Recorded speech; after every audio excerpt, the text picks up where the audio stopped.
I'm really proud of myself for actually setting up the light kit even though I was too lazy to put on makeup. At least I'm posting, that's what's important.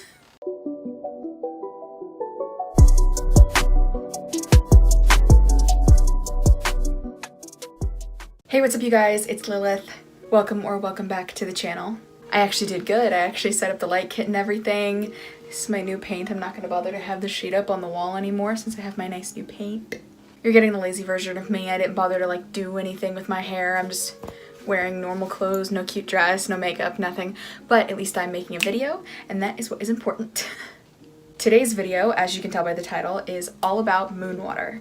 Today I will be telling you not only some few tips and tricks and rules about how to make moon water in literally the simplest way possible because I'm not out here trying to be super complicated, but also some uses and properties of moon water. There are other kinds of magical waters like sun water or Florida water or even rose water, and if you would be interested in me making videos about those types of water, let me know in the comments. But today is all about moon water, so let's get into it. I have 2 bottles of moon water. This is my small one, believe it or not, even though it's pretty big. Moon water to me is one of the most important things that I can use and have for my craft, and it's also one of the easiest things to make. Now, I'm sure you're wondering what kind of water can be used to make moon water. Really, it's any kind of water. If you want to use water from the tap or water that's store-bought, you can use rainwater or melted snow, you can use lake water, anything that's a liquid. Just make sure, as a rule of thumb, if you plan on ingesting your moon water, don't use any water that you got from nature. It hasn't been filtered and all that stuff, and you don't want to get sick. So only ingest your moon water if it's something you know where it came from, like if it's from the tap or bottled water, just something that's safe. Now, completely from my understanding, moon water has to be collected in glass, I believe. I have heard of people leaving bowls of water out at night for it, but I have also heard a lot of people say that it should be done in clear glass, that it should not be done in plastic, and that it shouldn't be done in colored glass, because otherwise it doesn't really soak it up. But essentially what moon water is it is water that is enhanced and enriched with the power of the full moon. Not only is it incredibly powerful as a substance, but it's also wonderful for cleansing and purifying. Other than the fact that it needs to be regular water and the fact that it needs to be made in clear glass, pretty much the big rule of moon water is that it cannot touch sunlight literally ever. The moment that it touches sunlight, it's completely ruined and it's just regular water. Moon water should be kept in a cold, dark place if possible, in maybe a drawer or a cabinet or a closet. I personally keep both of my bottles in a cabinet. But be careful if you keep it in a place that even though it's dark, if it sometimes is hot, or if it's there for a long time, if you hold up your water and you see like floating little black or green speckles, that means that your water has mold in it, which could mean that it was in too hot of an environment, or it could mean that there was something on the bottle or it wasn't particularly clean. I think it happens more commonly with water that's found in nature rather than tap water, because it's only ever happened to me with rainwater. So just make sure that you always check your water for mold specks, especially if it's something you're going to ingest or put on your body. And even if you're not and it's something you're going to use in your workings, you don't want to use moldy water anyway. So always check it before you use it. Now, the essentials of how to make it.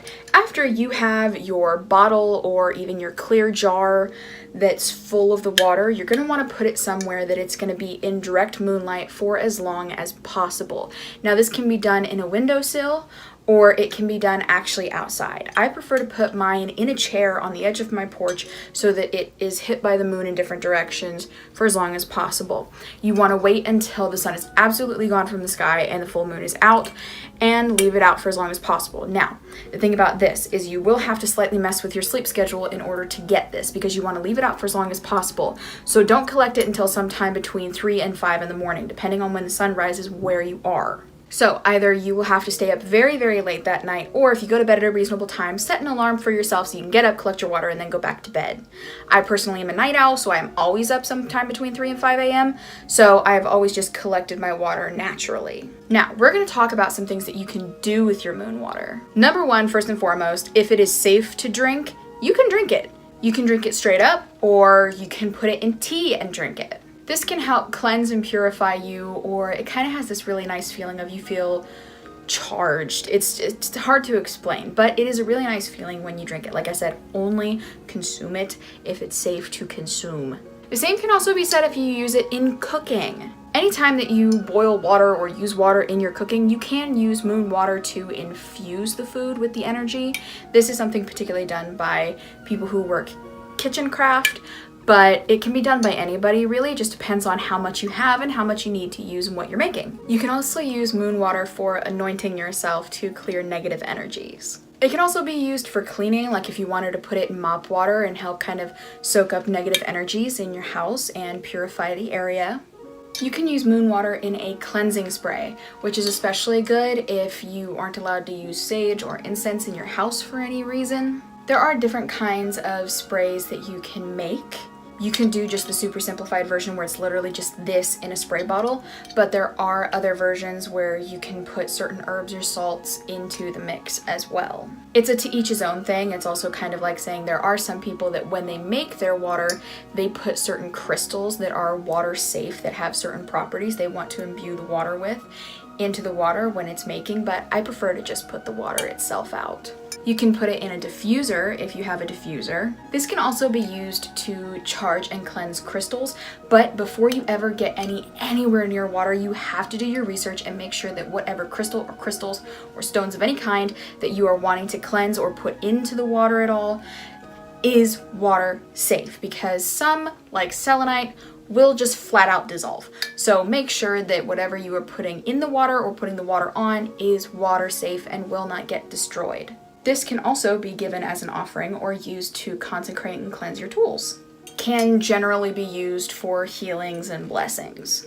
You can also use these in different types of baths that you might be doing to mix in with regular water. I wouldn't put all of it unless you have a whole bunch, but just kind of like half a container or so. Mix it in with the regular water and whatever other things you're putting in it. You can use it to water your plants to give them an extra boost and help them grow. I sometimes do this, but all of my plants are succulents, so they don't get watered very often. But most of all, you can put this in spell jars. It adds a really, really good kind of purifying energy to whatever you're doing, which sometimes can be the goal if you're doing anything for anti-anxiety or happiness or even protection if someone's surrounded by a lot of negativity or danger in life and you want to cleanse them of that pattern. Like I said, I think this is a really, really useful tool, and that it's something anybody can make and anybody can use as long as you have a place to easily store it and something made of clear glass to make it in. Remember to not let sunlight touch it and to keep it in the full moonlight as long as possible when you make it at night.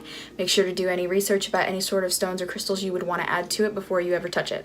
And yeah, that's pretty much it. I know this video wasn't very long, but it's just kind of the easiest way to make it, and I thought it could be really helpful as a beginner's guide video, especially since I've had a few people ask me on how to make it.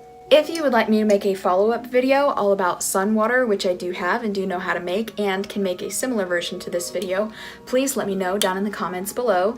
And if you enjoyed this video and have any other video ideas or comments or questions about today's video, please also leave those in the comments section. If you are not already subscribed to this channel, please click the big red subscribe button below, join the family. It would mean a lot to me. Last time I checked, I think I have 215 subscribers, well on our way to 300, and I'm very, very excited about that. If you're not already following me on my other social media, please check out my TikTok, my Instagram, and my Twitter that is linked in the description below. Alright, I think that's about all I have for you guys today, so I hope you guys have a good day and that you liked this video, and I'll see you next time. Bye!